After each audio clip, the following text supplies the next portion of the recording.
या hello hello hello hello everybody. क्या है कारण? ये सवाल बहुत ज़रूरी है कि क्या है कारण कि इसरो का सबसे भरोसेमंद साथी यानी पीएसएलवी जो भारत को स्पेस की दुनिया में सुपर पावर बना रहा है, फिर से सवालों के घेरे में आ गया है। क्योंकि लास्ट टाइम जब मई महीने में पीएसएलवी C61 मिशन किया गया, वो भी फेल रहा। और इस साल 12 जनवरी, सिर्फ और सिर्फ एक दिन पहले यानी कल के दिन, पीएसएलवी C62 मिशन दोबारा फेल हो गया। और दोनों ही बार थर्ड स्टेज में यानी रॉकेट के थर्ड स्टेज में ही प्रॉब्लम आई। वैसे मैं बता दूं कि पीएसएलवी 4 स्टेज का रॉकेट है दोस्तों, और थर्ड स्टेज में प्रॉब्लम के कारण इस बार भी मिशन फेल हो गया।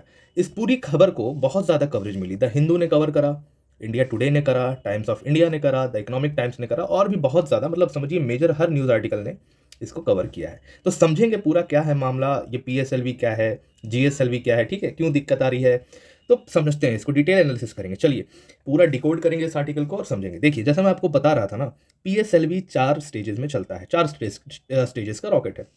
देखो, पहला स्टेज यहाँ से यहाँ तक।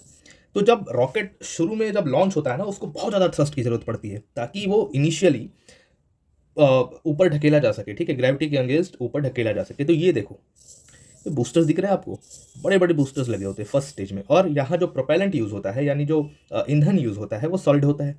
तो सबसे पहले जब रॉकेट जाएगा तो ये इस इंजन के सहारे जाएगा, इस स्टेज के सहारे जाएगा, ठीक है। फिर जैसे ही कुछ दूरी अचीव कर लेगा, ये अलग हो जाता है और दूसरा स्टेज ऑन होता है। यहाँ दिख रहा होगा आपको, मैं आपको थोड़ा हाईलाइट करके बता रहा हूँ, ये देखो।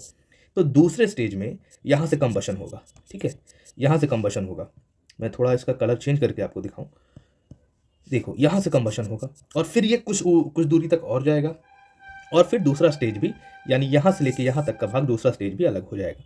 तीसरे स्टेज में जहाँ हर बार गड़बड़ी आ रही है, यहाँ तक तो इस 2 स्टेज तक, स्टेज 2 और स्टेज 1 तक हम बहुत अच्छा कर रहे हैं। लेकिन जैसे ही स्टेज 3, यहाँ देखो आप, यहाँ एक और दिख रहा है आपको, और यहाँ से फिर कंबशन होता है। तो जब ये स्टेज 3 आ रहा है ना मेरे दोस्तों, ये स्टेज 3 में ही प्रॉब्लम आ जा रही है। इस स्टेज 3 के पार्ट में प्रॉब्लम के कारण ही मिशन हर बार फेल हो जा रहा है। और लास्ट में जो स्टेज 4 होता है, जहाँ पेलोड होता है, ये देखो, ये पेलोड है। पेलोड बोले तो वो जो भी सामग्री रॉकेट कैरी ऑन, मतलब ले जा रहा होता है, ठीक है, कैरी कर रहा होता है अपने साथ। अगर हम मान के चलो आदित्य L1 ले जा रहे हैं तो आदित्य L1 है, या फिर कोई ईओएस सैटेलाइट ले जा रहे हैं तो ईओएस सैटेलाइट है, ठीक है।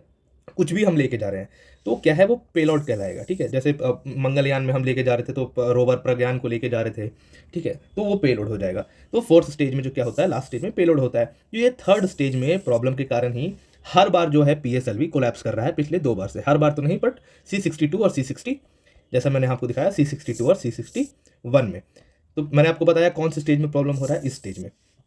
चलिए, PSLV has been regarded as India's most reliable and frequently use launch vehicle. मैंने आपको बताया ये कंधा है इसरो का मेरे भाई, ना जाने कितने सैटेलाइट इसने लॉन्च कर दिए, बट अब बार बार प्रॉब्लम आ रहा है। तो ये कंसर्न तो है, क्योंकि स्पेस की दुनिया में हम बहुत अच्छा कर रहे हैं। इसरो का नाम है, ख्याति चलती है इसरो की स्पेस की दुनिया में, क्योंकि कम पैसे में, कम रिसोर्सेज में हम बहुत कुछ अचीव कर रहे हैं। तो पीएसएलवी का बार बार फेल करना अपने आप में एक चिंताजनक बात तो है। पैटर्न क्या है, सिस्टमेटिक इशू क्यों क्यों बार बार हम फेल कर रहे हैं, इस पर थोड़ा नजर डालते हैं। तो C61 जो मई में हुआ था 2025 में, उसमें लॉस ऑफ चैम्बर प्रेशर के कारण वो मिशन फेल हुआ। ये भी थर्ड स्टेज का इशू था, ठीक है, थर्ड स्टेज में ही इशू आया था। लेकिन इस बार जो हुआ, यानी C62 में हुआ एबनॉर्मल रोल रेट डिस्टर्बेंस। मैं आपको थोड़ा बताता हूँ कि C62 में एबनॉर्मल रोल रेट के कारण ही प्रॉब्लम आई और मिशन फेल हुआ। एबनॉर्मल रोल रेट क्या होता है? देखिए, जब भी रॉकेट ऊपर की ओर जाता है ना, ये एकदम ऐसे स्टैटिक नहीं जाता, ये रोल होते होते, घूमते हुए जाएगा। ये रॉकेट अपने एक्सिस पे यूँ ऐसे घूमेगा, जैसे ये देखो यहाँ घूम रहा है, यूँ ऐसे घूमते घूमते अपने एक्सिस, जैसे इसको, ये पेन है तो ये ऐसे घूमते हुए, अब मुझे पता नहीं आपको दिख रहा है या नहीं, बट ये ऐसे घूमते हुए जाएगी, ठीक है, ये ऐसे घूमते हुए आगे जाएगी। चलिए मैं किसी दूसरी चीज़ से आपको दिखाता हूँ जिससे आपको समझ में आए। ये पेन देखो, ये ऐसे घूमते हुए ऊपर बढ़ता है, ठीक। यही जो एक्सिस पे रोटेशन है, ये अनकंट्रोल्ड हो जाए तो ये रॉकेट अपना पाथ डेविएट कर जाता है, यानी अपने पाथ से हट जाता है। और इसी के कारण जो है ये मिशन जो इस बार C62 है वो फेल हुआ है। और ये जो इशू है ना, ये रैंडम टेक्निकल ग्लिच नहीं है, ठीक है। In a mature launch vehicle such failure usually indicate problems in manufacturing quality. और इस तरह के हर बार थर्ड स्टेज में प्रॉब्लम आने ना कहीं इंडिकेट करता है कि या तो मैन्युफैक्चरिंग क्वालिटी में कुछ लैग हो रहा है, या टेस्टिंग जब हम कर रहे हैं उसमें कुछ लैग हो रहा है, या फिर इंस्पेक्शन और वैलिडेशन प्रोसेस में कुछ लैग हो रहा है। मतलब ये नहीं है कि रैंडम टेक्निकल ग्लिच है कि हाँ बस मतलब पता नहीं चला है, तो हम नहीं कहते है तो मशीन ही पता नहीं चला खराब हो गया, वो बात नहीं है। इसको चाहे तो हम बिल्कुल आइडेंटिफाई कर सकते थे मिशन के शुरू होने से पहले, और ये एक मेजर डिफॉल्ट है। मैन्युफैक्चरिंग की क्वालिटी में दिक्कत है, या कंपोनेंट के टेस्टिंग में, या इंस्पेक्शन और वैलिडेशन प्रोसेस में कुछ दिक्कत आ रही है, और ये दिखाता है वीक क्वालिटी एश्योरेंस को। ठीक है, क्वालिटी एश्योरेंस क्यूए मैकेनिज्म को, मतलब हम जो है क्वालिटी, जब हम क्वालिटी पे आ रहे हैं ना, अपने स्पेस मिशंस की क्वालिटी अश्योर कर रहे हैं, वहाँ पे हम थोड़ा वीक हो जा रहे हैं, वहाँ हम अच्छे से ध्यान नहीं दे रहे। Lack of transparency in failure analysis समझते हैं क्या है कि PSLV C61 जो मई वाला था, उसके फेल होने के बाद एक फेलियर एनालिसिस कमेटी बनाई गई। ठीक है, हाउएवर इसका जो रिपोर्ट है ना, जो इस कमेटी ने रिपोर्ट पब्लिश करा, यानी PSLV C61 क्यों फेल हुआ, इसका जो रिपोर्ट आया ना, इसको पब्लिक को नहीं दिखाया गया, मतलब पब्लिक डोमेन में इसको आउट नहीं किया गया। ये रिपोर्ट जो है सिर्फ और सिर्फ PMO तक रखा गया, यानी इसका रिपोर्ट जो है, रिपोर्टिंग जो ही PMO मतलब प्रधानमंत्री श्री नरेंद्र मोदी तक ही की गई, ना कि पब्लिक फोरम में, मतलब मीडिया को ये रिपोर्ट नहीं साझा की गई, ताकि हम और आप इस बात को जान सकें। और इसके बाद भी क्या होता है कि अगेन ये C62 वाला जो मिशन है, इसको भी लॉन्च कर दिया जाता है, और सिर्फ ये कुछ स्ट्रक्चरल रीइंफोर्समेंट किए जाते हैं, मतलब थोड़ा बहुत ध्यान दिया जाता है, थोड़ा बहुत स्ट्रक्चर को सुधारा जाता है कि हाँ भाई PSLV में स्ट्रक्चरल कुछ रीइंफोर्समेंट कर दो, कहीं मजबूत कर दो, या क्या दिक्कत, मतलब पूरी अच्छे तरीके से बताया ही नहीं जाता कि क्या दिक्कत आया था कि C61 फेल कर गया। ठीक, और इसी से क्वेश्चन रेज होता है कि साइंटिफिक ट्रांसपेरेंसी और अकाउंटेबिलिटी अब नहीं बची क्या इसरो के अंदर। वैसे इसरो बहुत ऑनर्ड बॉडी है, मैं खुद इसरो का बहुत सम्मान करता हूँ, बट एक क्वेश्चन उठता है, क्योंकि ये जिस मैकेनिज्म पे हम काम करने लगे हैं ना, कि ट्रांसपेरेंसी अगर आप नहीं रखोगे तो प्रॉब्लम तो होगी, अकाउंटेबिलिटी आप नहीं दिखाओगे, मतलब ठीक है, हम कहीं ना कहीं इसमें टैक्स पेयर का पैसा जा रहा है, और कोई मिशन अगर फेल हो रहा है तो कहीं ना कहीं पब्लिक, जैसे हम आपके जैसे लोग को थोड़ा अवेयरनेस रहता है, क्योंकि मैं भी काफ़ी ज़्यादा मॉनिटर करते रहता हूँ ये सब चीज़, कुछ लॉन्च होने वाला रहता है, अभी बाहुबली लॉन्च हुआ था इसके पहले, तो उस पर भी काफ़ी ज़्यादा अवेयरनेस थी, और मैं खुद मॉनिटर कर रहा था कि क्या हो रहा है नहीं हो रहा है, तो थोड़ा थोड़ा तो मन में ये बात आती है कि भाई क्यों फेल हो गया। हमको भी एक जानने का हक है ना, क्योंकि हम भी टैक्स पेयर है, डायरेक्ट इनडायरेक्ट जो भी हो।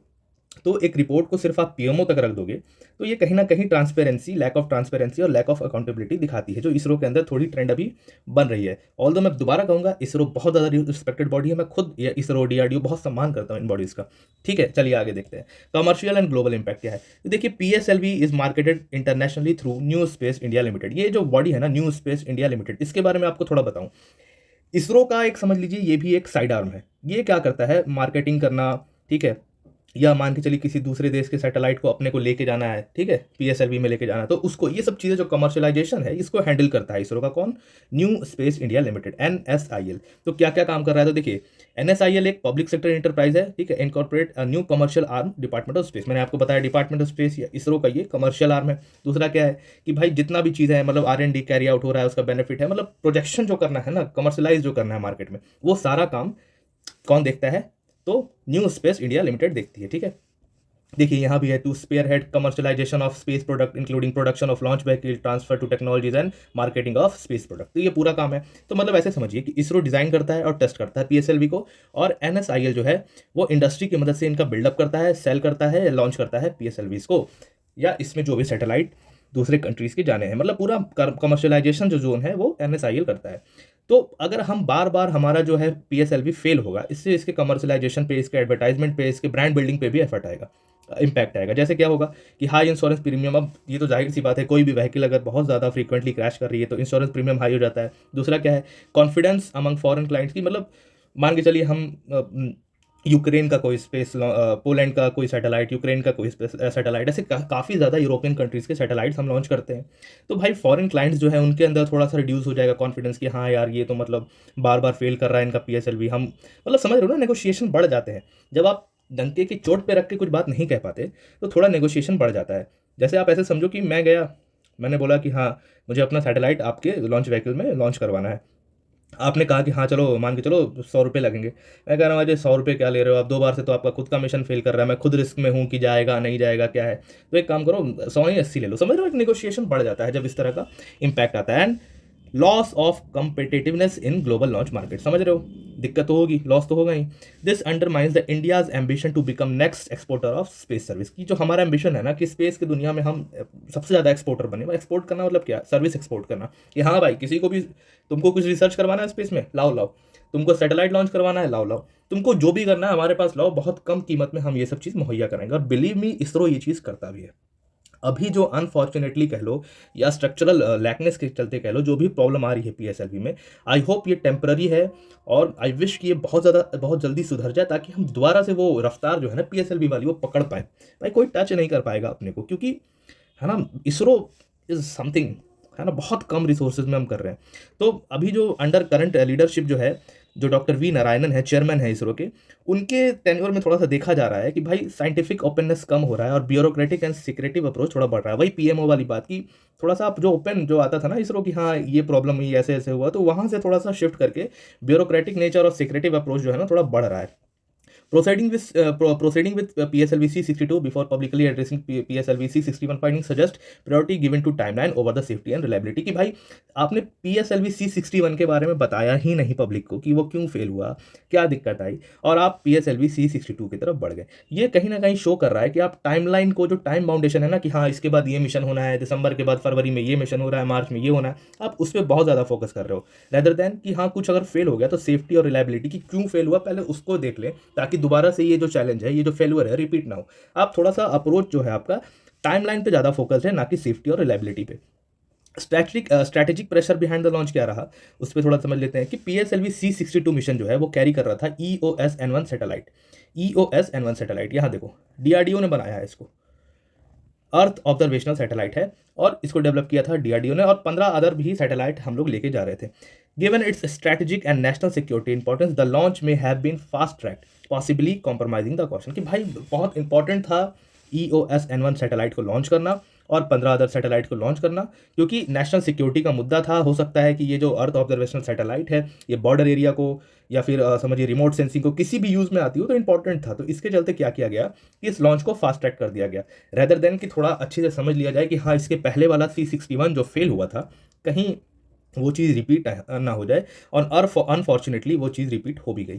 ठीक है, तो इतनी सारी बुरी बातें और इतने सारे ताल मटोल के साथ कुछ अच्छी चीज़ें भी हमको देखने को मिली है। जो अभी रिसेंटली कुछ लॉन्च हुआ, जो मैं बाहुबली का नाम ले रहा था ना, कि LVM-3 जो लास्ट टाइम लॉन्च हुआ, ISRO heavily lift the rocket LVM-3 has demonstrated the better reliability in recent mission including a successful launch in December 2025। मैंने इसका स्टेटस भी आपको अगर याद हो तो मैंने इसका स्टेटस भी लगाया था। काफ़ी भारी व्हीकल है, ठीक है, भारी व्हीकल है, काफ़ी हैवी लिफ्ट करके हमने पहुंचाया था। ये देखिए यहाँ मैंने फोटो भी देखिए, blue bird block 2 mission, blue bird इसमें जो पेलोड था, तो ये देखिए कितना बड़ा है। ये अपने आप में, इसको बाहुबली भी हम कह रहे थे उस टाइम, ये अपने आप में बहुत बड़ा था। ठीक है, LVM-3 था ये। लॉन्च व्हीकल कई तरह के होते हैं दोस्तों, यहाँ देखिए जैसे SLV हो गया, ASLV हो गया, PSLV जिसकी बात हो रही है, GSLV हो गया, GSLV MK3, यही जो है LVM-3, यहाँ देखिए LVM-3। ठीक है, तो ये वाला ये टाइप आप देख रहे हो ना, बिल्कुल एग्जैक्ट यहाँ आपको दिखेगा। तो ये काफ़ी ज़्यादा हैवी होता है, तो इसको ब्लू बर्ड मिशन के तहत इसरो ने बहुत अच्छे तरीके से इसको डीलअप किया और बहुत अच्छे तरीके से इसको लॉन्च भी किया। तो अच्छी चीज़ें भी है, इसरो की क्वालिटी अभी भी बरकरार है, बस थोड़ा सा हमको ध्यान देने की ज़रूरत है। तो ये जो लॉन्च था ये क्या शो करता है कि ISRO overall technical capability remain strong, कोई डाउट नहीं है। इसरो जिस प्रकार से केपेबल है ना अपने काम में, no match, nobody can match. ठीक है, कोई भी प्रॉब्लम नहीं है।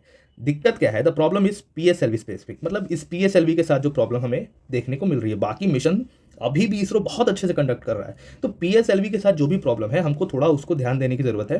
ठीक है, पर्टिकुलरली इन क्वालिटी कंट्रोल और क्वालिटी कंट्रोल में, क्योंकि आप देख रहे हो कि थर्ड स्टेज में लगातार प्रॉब्लम 2 मिशन में आना कहीं ना कहीं थोड़ा सा संशय में तो डाल रहा है कि क्या प्रॉब्लम है भाई, हम क्यों नहीं देख पा रहे इस चीज़ को। चलिए, वे फॉरवर्ड क्या है कि व्हाट इसरो मस्ट डू, कि इसरो को क्या करना चाहिए। ऑल दो ये हम होते नहीं कोई बताने वाले, बट ये पूरा जो आर्टिकल है कहीं ना कहीं किसी एक्सपर्ट ने ही लिखा है, तो उसके हिसाब से समझते हैं कि क्या इसरो को करने की जरूरत है। To restore trust, ISRO must publicly release the failure analysis committee report. ठीक है, ये जो FAC का रिपोर्ट है ना, इसको आप पब्लिक फोरम पे लाओ, ताकि आप दिखा पाओ कि हाँ भाई जो प्रॉब्लम थी ना टेक्निकल ग्लिच, अगर वो टेक्निकल ग्लिच भी था तो कैसे पता चलेगा कि हाँ ऐसी चीज़ें हो जाती हैं, ये हमारे कंट्रोल में नहीं है या किसी की फॉल्ट ही नहीं है, ये बस एक टेक्निकल ग्लिच है। आप जब तक रिपोर्ट को नहीं लाओगे पब्लिक डोमेन में, तो कैसे, मतलब फिर तो कोई कुछ भी समझ सकता है ना कि हाँ तुम्हारी बिल्ड क्वालिटी बेकार है, तुम्हारी मैन्युफैक्चरिंग ही अच्छी नहीं हुई, तुमने अच्छे से टेस्ट नहीं किया, या तुम्हारा जो क्रू है उसने प्रॉपर ध्यान नहीं दिया, तो कुछ भी बातें बन सकती है।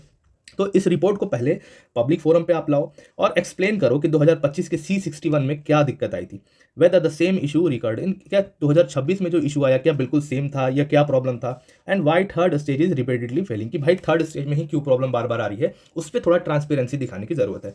Transparency is essential to rebuild public confidence, यानी हमारे आपके लोगों को फिर से कॉन्फिडेंस आए PSLV पे, ठीक है, उसके लिए ज़रूरी है। कमर्शियल क्रेडिबिलिटी की, हाँ बाकी जो फॉरेन क्लाइंट है वो दोबारा अट्रैक्ट हो, दोबारा इस पावर को समझे। ऑल्दो अभी भी चीज़ें बहुत नहीं बिगड़ी हैं, बट थोड़ा तो दिक्कत हो जाती है जब आप 2 बार फेल कर जाते हो सेम स्टेज पे, तो थोड़ी क्रेडिबिलिटी जो है वो बिगड़ जाती है। और इंस्टीट्यूशनल इंटीग्रिटी, जो इसरो का अपना खुद का इंटीग्रिटी है ना, जो गरिमा है, उसको वापस रिगेन करेगा यदि आप पूरा अच्छे से इस रिपोर्ट को पूरा पब्लिक फोरम पे एक्सप्लेन करोगे, ठीक है। कंक्लूजन क्या है कि repeated PSLV failure indicate systematic quality assurance lapse rather than an isolated technical fault, कि कुछ सिस्टमैटिक फॉल्टीज हो रही है थर्ड स्टेज के साथ क्वालिटी में, तो वो दिखा रहा है। और making transparency and institutional reform essential for restoring ISRO's credibility and commercial reality. Same बात है कि जब आप ट्रांसपेरेंसी से चीज़ें एक्सेप्ट करोगे, दिखाओगे कि हाँ टेक्निकल ग्लिच कहाँ हुआ, क्या प्रॉब्लम आई, तो कहीं ना कहीं जो फेथ लूज हो रहा है ना इंटरनेशनली और डोमेस्टिकली दोनों, वो दोनों रीगेन हो जाएगा। तो ये पूरा आज का लेक्चर था, क्यों प्रॉब्लम आ रही है, कहाँ प्रॉब्लम आ रही है, ठीक है। आई होप आपको समझ में आई होंगी चीज़ें। शॉर्ट है, छोटा है, अच्छी बात है, छोटे में ही काफ़ी ज्ञान है, तो इसको हमने बहुत अच्छे से डिस्कस किया है। ऐसे ही मैं हर बार हर रोज़ ट्राई करूंगा कि जो भी आर्टिकल आ रहे हैं, जो भी मुद्दे बन रहे हैं नेशनल इंपॉर्टेंस के या किसी भी सेक्टर में, आपके साथ डिस्कस करूं। I hope you like this video, please share it, subscribe it, and have a good night. Shashank Singh.